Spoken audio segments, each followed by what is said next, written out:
Let's remember together some of the greatest TV and movie stars of yesteryear with the woman who knew them. Mary Jane Popp hosted radio and TV shows for nearly 5 decades, meeting these stars and getting them to share their real-life stories. You'll meet them up close and personal as Mary Jane searches her extensive archives for the best and brightest real star talk on Pop Star Talk. And here she is, Mary Jane Popp. Well, here we are again with Pop Star Talk. I'm Mary Jane Popp with my producer, Kenneth Segura Knoll, to share another visit from way back when with celebrities that we all got to know on the big and small screen. Now, this week takes us to a beloved TV series with the Ingalls family. Can you guess which series that was? Hi, Ken. I bet you can remember the series. Oh, of course. Little House on the Prairie. And it's still going strong. It's still, in reruns. Melissa Gilbert, we've had her on the show when she was coming through Sacramento, and she played, instead of Laura Ingalls, she played the mom on the stage production of Little House on the Prairie. So, yeah, it's still going strong simply because, it was family oriented. You got to go into their family every week, and it was a time when you wanted to find out what the family was doing. You cared about the family. Those were the series back in the 70s and 80s. This one ran 1974 to 1983. It's amazing. And of course, we're going to be talking to, one of the brats. And let's get right to it, because you got to hear this gal. She talks like a shotgun. Unbelievable. I thought I talked fast. No. I met my match. This great personality was called nasty, hateful, a hellcat, and someone you just might want to smack. But viewers loved her all the same. We knew her as Nellie Oleson, but Allison Arngrim created her on this iconic series. Hi, Allison. How are you? Hi, I am very good. How are you? Hanging in there. I'll tell you, I still love watching Little House on the Prairie, and I love your character. You were so good. I mean, people still, you say, sometimes shy away from you. That means you were really good in your part. I really made an impression. And, I was talking about this the other day with Dean Butler, our lovely Almanzo, that, Little House was such an emotional show that I think people just zoomed into it on an emotional level and suspended all disbelief, just a sort of visceral reaction. So there I was being horrible. Maybe it was another show. People would have said, oh, she's a good actress. But it was Little House. So they just said, I hate her. That was that. It's amazing. But, really being that... How did you develop the character? Was it you that wanted to be nasty, or was that part of the script? Oh, no. If you read the books, as Laura Ingalls explained, Nellie was pretty bad. She's kind of based on 3 people, really. Oh. Laura Ingalls Wilder was, when she was living in Walnut Grove, Minnesota, where the 3rd book, Banks of Plum Creek, takes place, which they based the show on. Nellie Owens was an actual girl she went to school with, the Owens family who ran the store. And Nellie was very spoiled. She was quite awful. But when she wrote the book, she changed the name because she thought Nellie might come after her. Yeah. And then in the books, the family, the Ingalls, moved to South Dakota.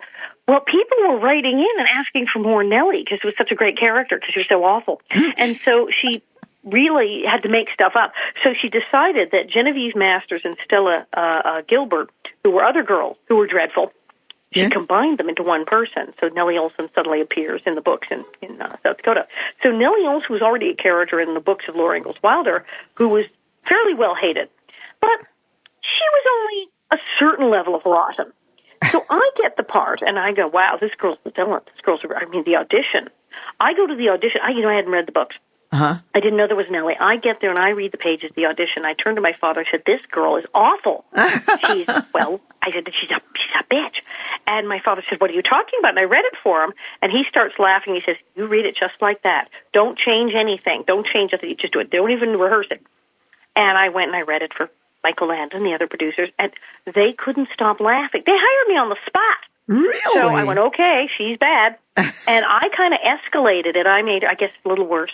And then I'd get the next script, and well, she got worse and worse. And by the third season, there I am pretending to be paralyzed and being pushed down a hill in a wheelchair, which definitely was not in the book.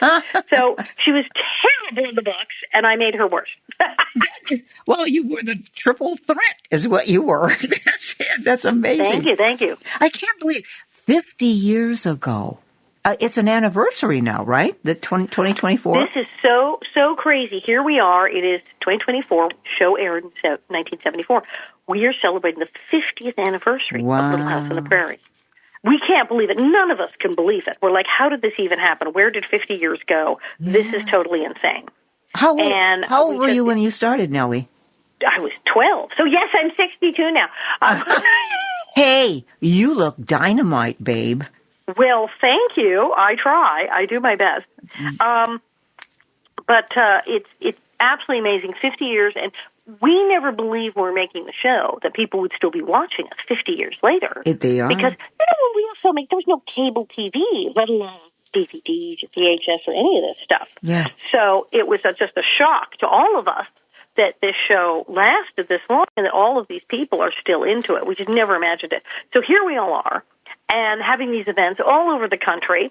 Dean Butler's got a book coming out. We're doing autograph shows and historical Prairie events in every state in the U.S.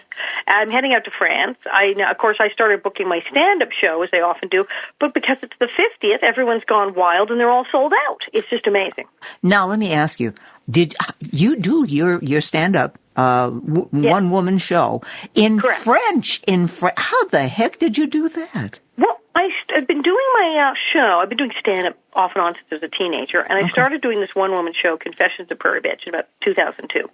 And I went to France around that time and found out that the show was a hit in France, that they just can't get enough Nellie Oleson, that it's just a huge hit. Or as I like to say, they don't think Nellie Oleson's mean. They think she's French. I love it. I thought, well, I got to get in on this. This is fantastic. So I met this guy in France, Patrick Lebatier, and he said, we could do an adaptation of your one-woman show. We have to change things.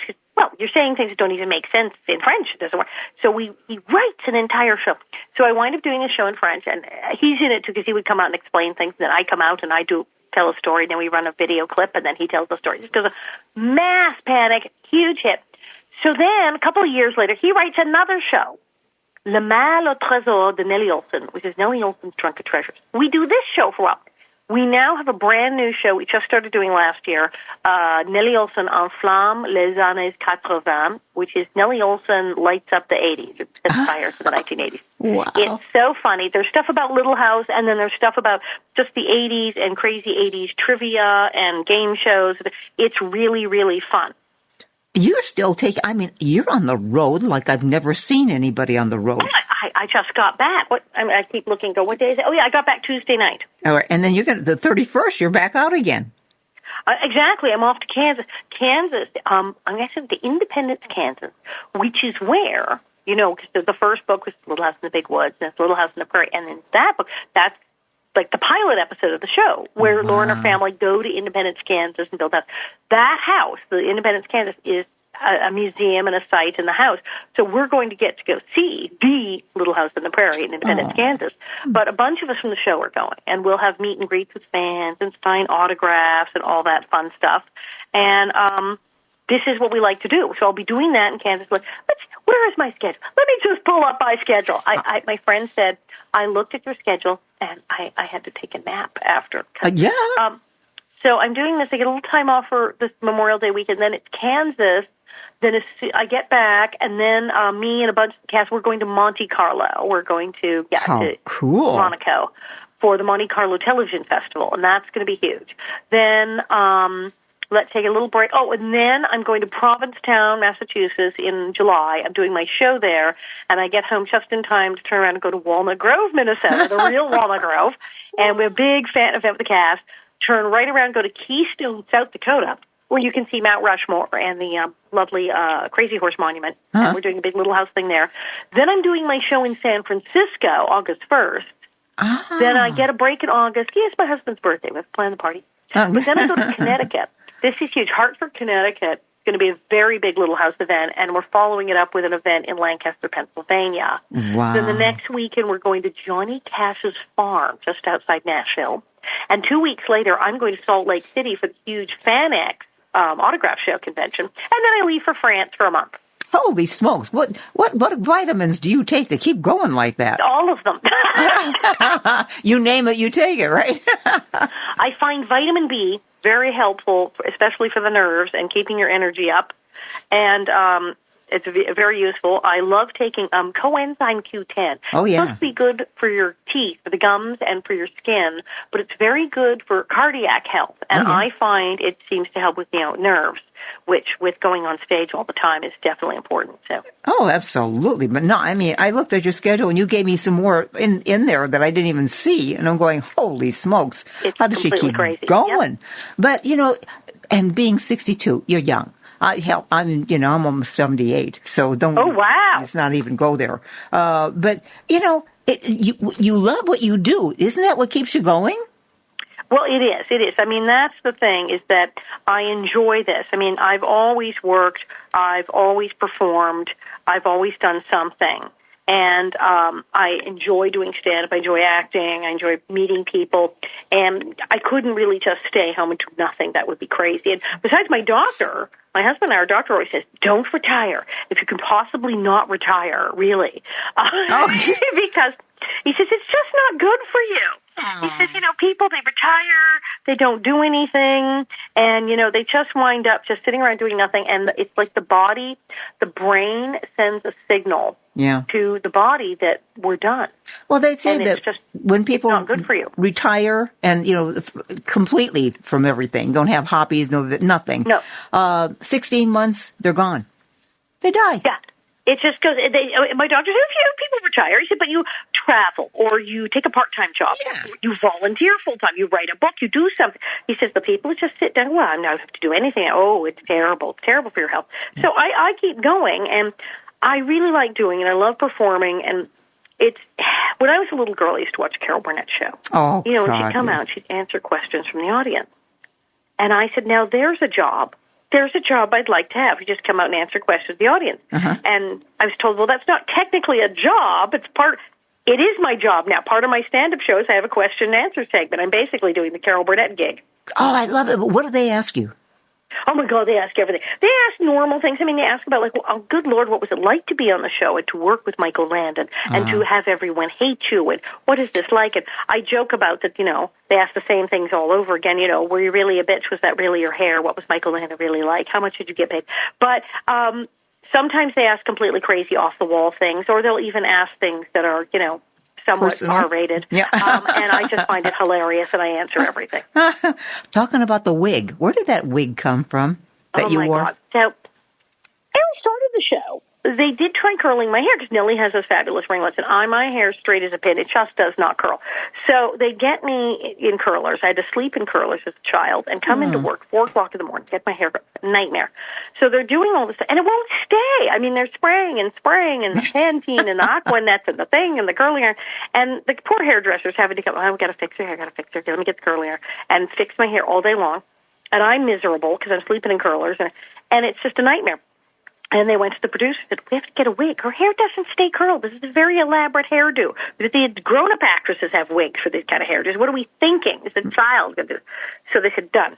So they brought in this guy, Ziggy Geike, wig maker to the stars. Mm-hmm. He only died quite recently. I mean, I thought he was 100 then. And he lived to be very, very old, did wigs for all the big movies. This guy comes in to make my wig. And it was he and Larry Germain, who's one of the hairdressers on Little House. And he'd worked with Betty Davis. I mean, they all worked with her. We had Marilyn Monroe's makeup man on Little House, for God's sake. Wow. So these guys sit down and design this whole wig from scratch. They put a plastic thing on my head and drew pictures on it of where they wanted the curls. And they got all this beautiful hair and matched it exactly to the color of my hair. Unbelievable. And they build this thing. I was told it was one of the most expensive wigs made for a television show at that time. No kidding. It cost a fortune. So they said, well, we're keeping this. And they put this on my head. And, of course, as you see from then on, my curls stayed perfect. even if I went down a hill in a wheelchair. Yeah. My hair stayed perfect 24/7. So they said, that's it, you're wearing the wig. And they readjusted it and styled it slightly differently when I got to be like 16, 17. And when I left the show, they kept it. I said, not yours, dear. They put it on that little girl, Allison Arngrim, who played Nancy. They put it on her head. Oh, my God. Nancy, when the doctor had my hair. Well, it was expensive. They were going to throw it away. Right, we're not giving it up. We're going to reuse it. Yeah. We're recycling this thing. So they put it on her head, which looked great. And then, of course, I come back for a guest spot for a whole thing where we meet up.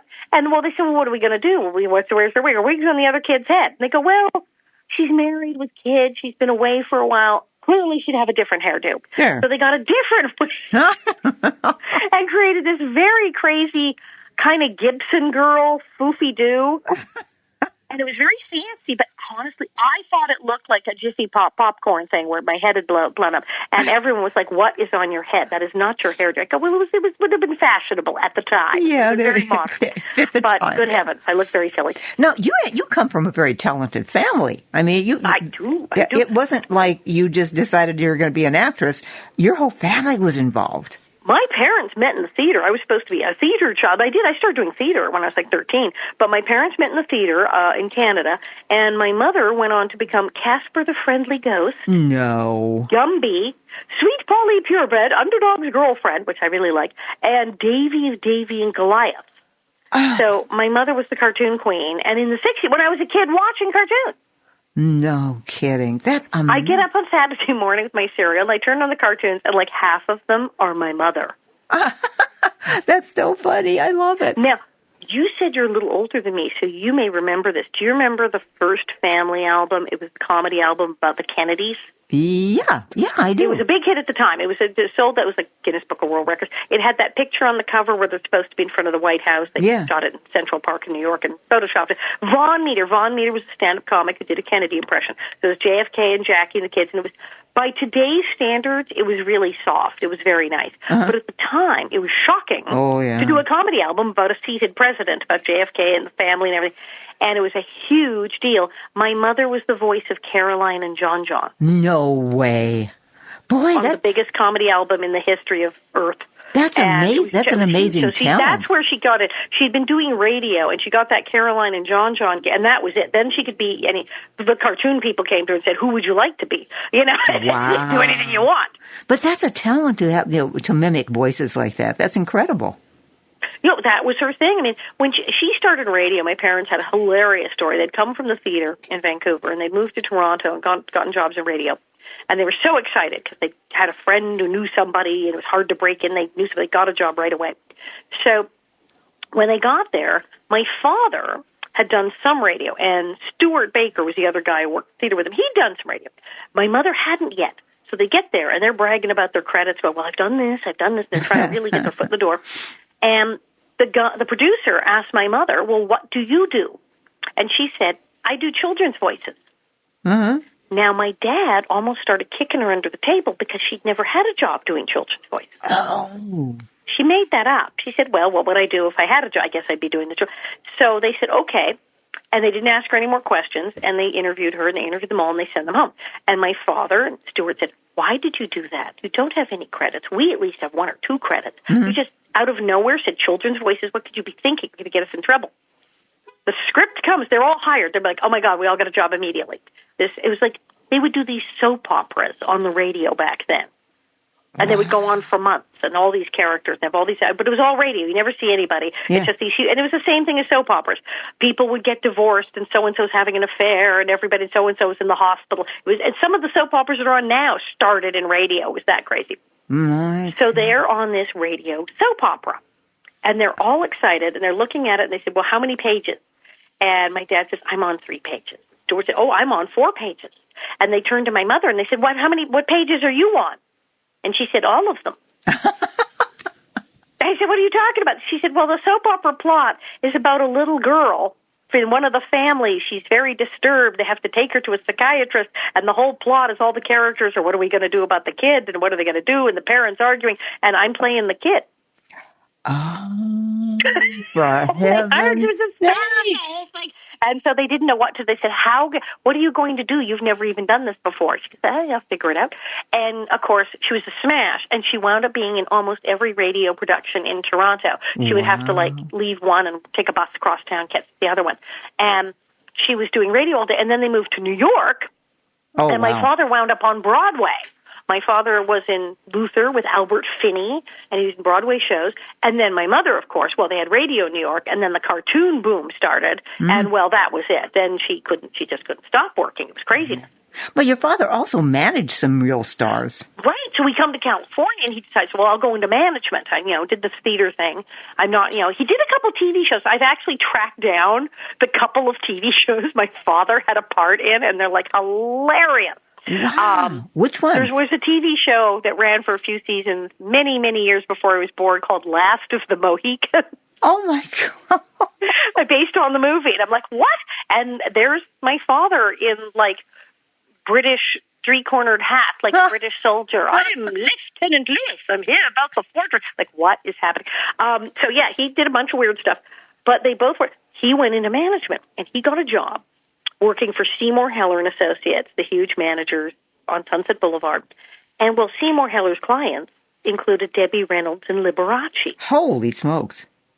And did you see the Liberace movie they did about him? Yeah. Where Dan Aykroyd played the manager, played Seymour, and he did a very good job. He was exactly like Seymour. So that's who my dad was working for. Oh, and my father was put in charge of Liberace. So Seymour said, I'll go with him to Vegas, and you take care of him in L.A. Mm-hmm. And then he said, they were paying him a ton of money. They said, go rent a house in the Hollywood Hills near Liberace in case he needs anything, like you need to be at the house for an interview or something. Mm-hmm. And so we moved to the Hollywood Hills, and we lived around the corner from Liberace. Oh, my gosh. And we'd go to Liberace shows when I was 8 years old. It was absolutely hilarious. Oh, my God, he was amazing. He really was good. Of course, I thought it was bonkers because my parents said, no, don't say anything, because back in the 70s, they said, no one must know that Liberace is gay. No, that's true. I said, I'm sorry, I'm 8. I know he's gay. For heaven's sakes, look at this guy. But he was so wonderful. And we would go trick-or-treating. All the neighborhood kids, we have to go trick-or-treating. We got to go to Liberace's house. Oh. And he would be out at a party, but he had a butler in a suit with a silver tray bring candy to the door. And it was absolutely fantastic. So I've been to Liberace's house. I went to Liberace shows. I saw the watch that's shaped like a piano and the ring that's a candelabra and the whole bit. Women adored that man when he had his own television show. Remember that? Yes. And I mean, he was a huge. Do you know he had a TV show that ran 15 minutes? They did that in the early days of television. Yeah. A 15-minute television show, and it was a smash. Everybody watched it. Yes, and women they did adore him. You could tell he was gay by today's standards. Who knows back then? They didn't think about that. They sort of knew. I mean, his shows were all sold out. Liberace gave us one of our most famous phrases. People will say, "I laughed or all the way to the bank. I cried all the way to the bank." Yeah. That's Liberace. Some of the critics thought he was silly and said, what is it? This is ridiculous. This man plays the piano beautifully. He could be a classical musician. Why is he doing these ridiculous shows with all the light-up jackets and the flying over the stage and the rain? It's absurd. He's got to drive a car onto the stage. This is silly. And they said his shows were terrible. Well, he never had a show that wasn't sold out. Yeah. They were all sold out all over the world. Yeah. They had to hold them over. He sold every ticket. And he made so much money. And he said on stage, when I read the review, I cried all the way to the bank. That was our Liberace. He said, oh, my God, do these people not know what I'm doing? All these women, they were crazy about him. Yeah. But I remember, hanging out at the concert, they knew. They would say, oh, yes, you'd be safe with him. Oh. They got it. They just didn't care. That's right. Well, they were absolutely devoted to him. They didn't care. If you said to them, now, is the Liberace gay? They'd have probably said, oh, that's terrible. Don't say that. Mm. But if you said, is Liberace going to marry you? They'd have said, well, don't be ridiculous. Of course not. That is great. They knew, but they didn't say it. Kind of thing. You know what Liberace was? He was the Lady Gaga of his time. Yes. Elton John. Why do you think Elton John got his whole act? Yes. I mean, yeah, you're right. The glasses, the whole deal. It's like he was doing Elton John before Elton John was a child.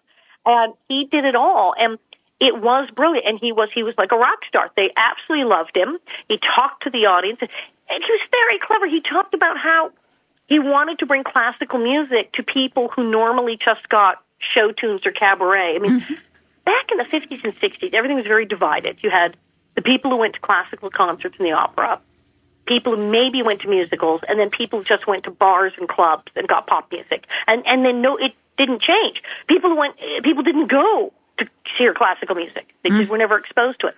And he said, I'm going to play these concerts for people who normally listen to pop music or maybe show tunes, and I'm going to play classical music. I'm going to play Bach and Beethoven and everything for them. But he made it like it was something special for them to have that. You know? Exactly. And it was all fun. It was all just for them. Now, just for you, I'm going to play. And it worked. And how many people who would not have been exposed to the classical masters You're right. took an interest in that because they went to a Liberace show. Yeah, absolutely. So he was obsessed with educating people. It was marvelous. Was he pretty close to George Liberace? Yeah, he really did do that. I wish my brother George was here. So close also to his mother. That family adored his mother. His mother adored him. And his mother, when she was older and she wasn't very well, was like in bed a lot, she had his boxes of his records under the bed. And she would sell you an album if you came to visit. Oh, no way. Serious? She did. She said, how'd you have it? I have something. I can get you one. I have some in the house. She would push his, you must take one. She would push his merchandise and tell people to listen to his records and stuff. Even when absolutely, she was crazy about it. Well, George was great. I mean, he had a good band. I sang with him a couple of times. Oh, wow. Yeah. Well, they were so proud of him. I mean, his mother thought he was going to be perhaps one of the great classical musicians of the age, and he went to a conservatory and the whole thing. But then it's like, well, I'm not quite making it here, but there's a market here for me to go do this. You bet. Amazing. And he was very smart, and he jumped on that, and his family, they couldn't have been more proud. It's just unbelievable. Just knowing someone that knew Liberace and really cared. And I loved it because she did not have an easy life. Now, they came from Canada, another family from Canada, but of course, Allison was born in New York. But in 2004, on the Larry King show, the Larry King live show, she actually spoke about sexual abuse, which she experienced in her childhood by a family member. But she didn't mention the name of the abuser. But then in 2010, she came out with her book, which is still incredible. It's an autobiography called Confessions of a Prairie Bitch. It is so cool. And it says, how I survived Nellie Oleson and learned to live being hated, basically. But she also revealed that at the age of 6, she was abused by her older brother, Stefan, and it continued for 3 years until she was cast in the movie called Throw Out the Anchor. Though the abuse ended at that point, it still affected and stayed with her for a very long time, which always does. But, this is a gal who just went on. She just carried on no matter what was happening in life. Isn't that amazing how strong people can be, Ken? She can talk. I told you. Wow. But she's got great stories. Oh, yeah, absolutely. I always remembered the character because of the hair. Yeah. And that was expensive hair. That was very interesting to hear. I thought that was her own hair. I did too. But she can talk, and I could have gone on with her. I did an hour with her, but I could have talked to her for 2 or 3 hours. She had so many stories. And maybe we can get her back. Several of these people I am going to try and get back just to, what are you doing now? And just kind of updating, etc. Right. But the thing is that most people remember her, of course, as Nellie. She did a lot of other things and, guest spots on so many different shows, etc. But Allison actually was more than just Nellie. She really got into activism after her on the series husband, Steve Tracy, passed away from AIDS or complications from AIDS. I think I'll let her tell you the story. I always was a little bit. I mean, my parents laughed. They said, "You've always been like this." When I was about 6 years old, remember in the 60s when the Surgeon General first said smoking is hazardous to your health? Yeah. I was allowed to come downstairs before I went to bed to my parents' cocktail parties where people were smoking and wear my American Cancer Society visor and say, "The Surgeon General has determined that smoking is hazardous to your health." How cute. I love it. And they'd say, "Well, she's right, We're quitting ourselves. You should be quitting. We should all be cutting back." And they said, "She's not wrong." And so they let me do my social message, and they said, "There, that's her social service message. You've all been told, and she's right. It is terrible for you. We all should be quitting." And a few of them quit. But they said, "Well, absolutely, that's what she's doing. She's trying to say that we're having her do the Surgeon General message." So I was always doing crazy things like that. But I always did charity, so when I was on the show, there were always charity events and fundraisers to go to, and I really enjoyed that part of it, of using TV fame to help people. Yes. Many of the actors, and that I even knew at the time, they'd go to all these events and they would be bored. Like, "I don't want to go to this stupid charity event." And I'm like, "No, this is great. We're on TV and now we're helping people. This is brilliant." So I thought it was great. Mm-hmm. And I always liked doing that part of it. And so then when things started happening, when Steve Tracy, brilliant actor, played Percival, he went public with having AIDS when nobody was doing that. I mean, Rock Hudson had just died. No one was going public and talking about this. Liz Taylor, Joan Rivers, a handful of people were doing something. There was no red ribbon. There were also no drugs as we know them today. It was all experimental treatments. And he went public. He went on TV and he went to the National Enquirer and said, "Yes, I'm someone who who's been in your living room. I have AIDS." And it was a brave, marvelous thing to do at the time. Oh, yeah. It drew a huge amount of attention to it.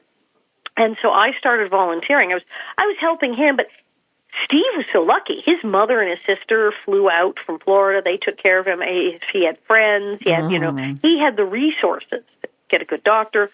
Many people did not. No. And I saw so many people, their families abandoned them. So I volunteered at AIDS Project Los Angeles, and I was on the hotline and the Speakers Bureau and everything else they had to help all of these people living with HIV then and to educate people, because people were frightened out of their wits. 1986, nobody knew anything. So I still go all over the country. I mean, there's still people living with AIDS in small organizations that help them, and I'm still raising money for them and doing what I can. Good for you. You also, had children's projects too. How did you get involved with that? Well, years ago there was a AIDS project I worked at, a thing called Tuesday's Child, where we helped children with AIDS. And then some years ago I was approached by a group called National Association to Protect Children, an anti-child abuse group, and I went, "Oh, yes. Yes, I want this." Marvelous stuff. They were doing stuff legislatively, which was very new. People were saying, "Well, we're helping this, we're doing that, we're raising money for victims." They said, "We're going to go into the Washington, D.C. and the state houses and the state capitals and actually change laws to better protect victims." I said, "Oh, count me in for that." Okay. So I joined that. It's called protect.org, and we've done a lot of stuff. We've trained people to work with the police, the ICAC teams that fight child pornography and trafficking. I mean, you name it, we've done it. And I'm president of the board of directors of Good Protect for you. this day. And we've done so much to help fight the crime of child molestation, child pornography. We've changed laws in multiple states and at the federal level to more funding for police, all kinds of stuff. We had a whole technological arm, a whole tech center, the Tech Center for Child, Weiss Center for Child Rescue Technology. We've actually had scientists develop technology so that the police can do a better job. Because, a lot of these people on the Internet, they're very clever. They're encrypting things. They're trading images and children and they're managing to evade the police because of the tech they can use. And we have enabled police departments to break through that and go get them. Yeah, great. That is so great. You know what? So many young child actors couldn't make it into adulthood. There were suicides, there were overdoses, all that kind of thing. How could you do? I mean, you're still going strong. I mean, your schedule was just incredible. Right. Well, it's a lot of work. You need to stay busy. So it's, well, I was always sort of had a real survivor mentality, I guess, from peasant stock Canadians. But It is difficult. When I first got off the show at, 19, and I'd gone through junior high and high school. I was still on the show. I got my braces on, my braces off my teeth. I'd moved out of my parents. I bought a condominium. I'm still on the show. Yeah. It was a little crazy to be on something that long. Yeah. So I'm in my early 20s, and I'm basically having a midlife crisis like I'm in my 50s because I've had an entire career. I've actually had more than one career. I started working when I was about 6. Wow. And then when I was 10, I did a movie, and then when I was 11, I wasn't working that much. And my father actually said, well, you might not work again until after 18. Technically, Little House was my comeback. I'd already had a career. Oh, for heaven's sake. And then restarted with Little House. Wow. Michael, so I had my second career. So I was now looking for my third career at 20. Well, you're doing darn good. Darn good. I got to ask you, though. I was like, what am I going to do? I was doing stand-up, thank heaven. So I was able to tour, do some stuff stand-up. But it was difficult. I did the usual Love Boat and Fantasy Island. But trying to figure out, well, now who am I? I've been this person who's on Little House and is Nellie Oleson for 8 million years. Now what? Okay, let me ask you, though. Who are you now? Right. Who are you now? And I was also a cute, blonde, blue-eyed girl. And so in the 80s, everything was be a cheerleader or dead or a combination there. Naked, a cheerleader, or dead, or a combination of all three. And it was all the bimbo movies, and I wasn't cut out for that. So I'm like, what do I do? Am I the topless bimbo in this? No, that's not me. What the heck am I supposed to do? And it was so crazy. It was a very crazy time to begin with. And I thought, I'm not sure what to do with all this. So thank God I had the stand-up. And as I said, I also did theater. I had the theater background, thank heaven. And then when I was about 22 or 3, I got heavily into activism and working with AIDS Project Los Angeles. And I literally became an employee. I was a board member and staff, Tuesday's Child, with kids with AIDS. So I was working in that. And then the stand-up really tided me over. And then what happened is somewhere in the 90s, Little House, which never really quite went away, had a massive revival. Maybe it was the DVDs, all the channels, like I Love the 70s kind of stuff going on. I don't know. But there was this explosion in the 90s, and I was doing all those Where Are They Now shows, and I Love the 70s. And I started getting recognized more in the mid-90s than I did when I was on the show. And I said, no kidding. What the heck is going on? So I thought, well, this is great. So I kind of cashed in on that, and I started doing these personal appearances, and I started touring and speaking. I was doing all the speaking engagements because of my work in AIDS. So I thought, okay, fine. So I do speaking engagements. I can do this. And then I started discovering these marvelous places where Laura Ingalls really lived. I wound up visiting Walnut Grove, and I started doing the events at the official Little House sites. I said, well, this is quite a thing that's got going here. I should do this. Well, it kept going, and I wound up with a healthy, touring stand-up career. And then the 2000s hit, and all of a sudden I had a new show, all true stories, my one-woman show. All of a sudden, Little House has a mega revival. I write a book. That goes bonkers, became a bestseller. And then, of course, during the pandemic, people turned to Little House. Yeah. They started watching it more than ever. Famous people were talking about Little House on the Prairie on Twitter. Snoop Dogg was retweeting things, talking about the episode with Todd Bridges. It was absolutely crazy. We said, what is happening? What is happening to us? And all of a sudden, Little House was bigger than ever. I had my book. I had my stand-up show. I started doing my show online. Oh, wow. Everything was closed. We couldn't go out. I did online comedy pay-per-view shows. I had an online store. I sold people bonnets. I love it. I started reading. I said, fine, I'm stuck at home. You're all stuck at home. I'm going to read the Little House on the Prairie books. I'm going to start at the first book, chapter 1, page 1, and I'm going to read them live. Chapter a day, every single day on Facebook. And I read for 2.5 years. I read over 600 times. My gosh. Live, every day. Isn't that amazing? She just made herself over and over again and came up with these really neat ideas, which, I love people who have that kind of imagination, Ken, don't you? Yeah, you have to continually reinvent yourself in this business. Yeah. Nothing lasts very long. A successful television series is 5 to 7 years, but, so you continually reinvent yourself. But she did that. A lot of people can't go beyond the series that they did, Absolutely. Then her own personal life, I think, was interesting too. Of course, I mentioned about the sexual abuse, which, man, that goes. They say, well, you get over it. No, you don't get over that. I mean, I've spoken to people, women who've been sexually abused, and it stays with you all your life. But she didn't let that be the dividing, or I should say, something that's going to make her what she is today. She just changed and went into different things and did these stand-up shows and did a whole show in French. I mean, that's incredible. But she actually was married to Donald Spencer. He was a writer.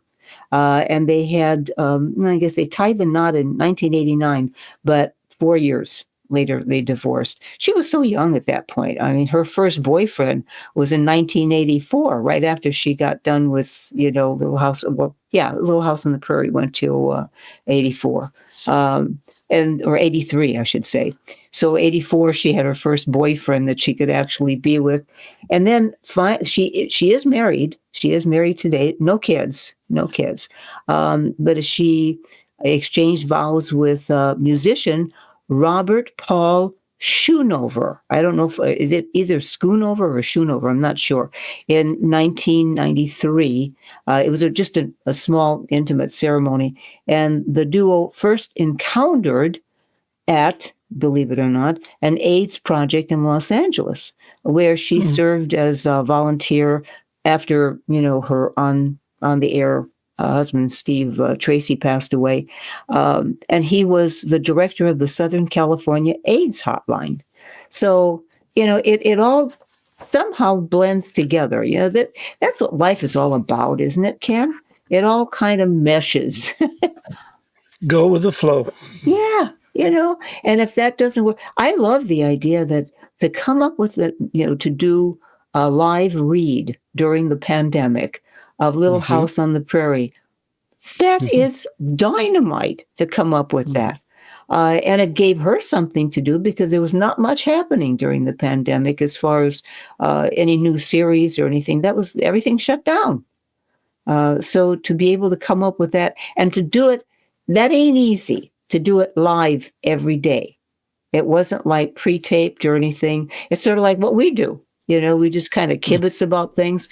And I love that because it made it more real. Don't you think? Yeah, she's an amazing person, and I'm sure she has many, many more stories. Oh, yes. Believe me, I couldn't put them all in, to be honest with you. That's why I've got to have her back again. Maybe I can even do a part 2 because, going an hour, and it was the easiest interview I ever had to do. Because all I had to do is say, and what did you do next? And what did you do next? And bam, came another story. I love it. She didn't let you ask the philosophy question, or? No, well, sometimes I do and sometimes I don't. Yeah. Actually, I did. But again, I couldn't put the whole interview in because we have a certain amount of time here. But, I'll get her back. And I promise that I will make sure that I ask her about her philosophy of life and to describe herself. I don't know if she can answer that question because she's made herself over so many times. She's not one person.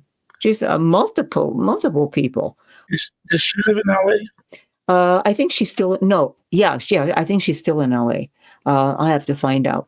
Because I didn't have a whole lot of updated material on her. So, but I will find out because I still got her phone number someplace. The neat part of this is that I work with this one person in Los Angeles that had a lot of stars in his, bailiwick. I'd always had the numbers, their home numbers to call them.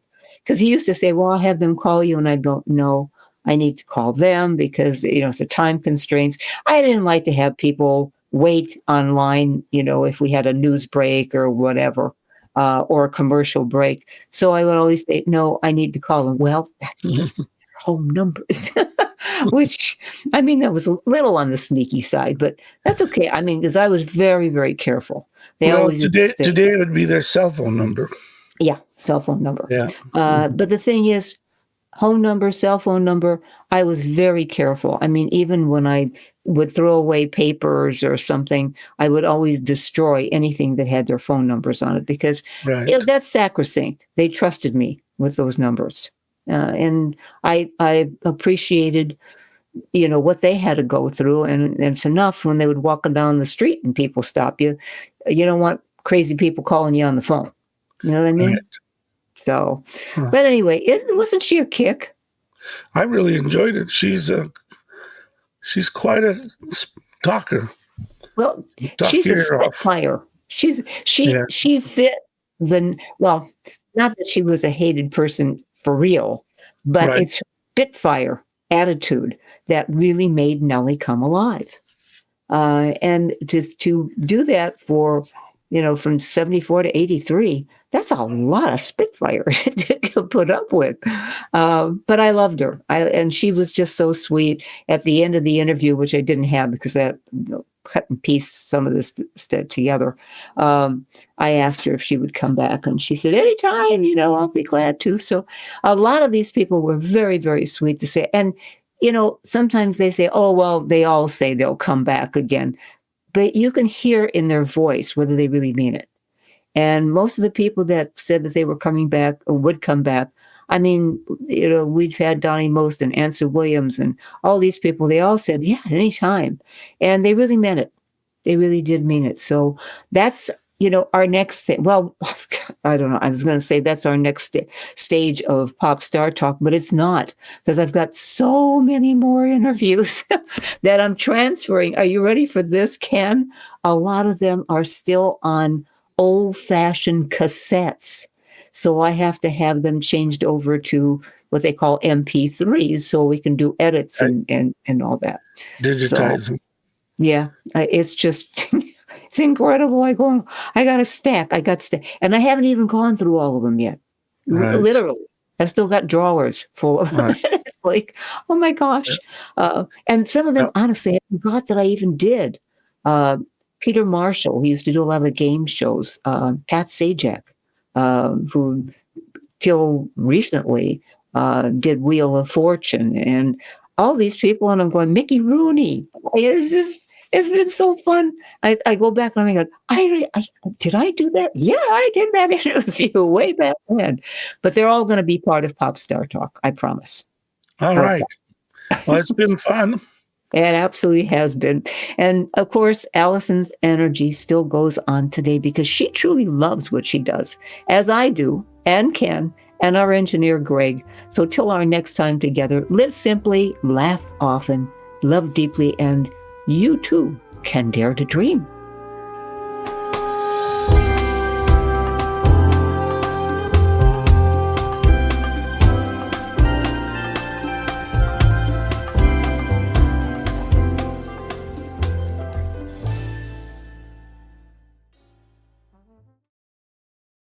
Produced by Audavita Studios. Connect your voice to the world.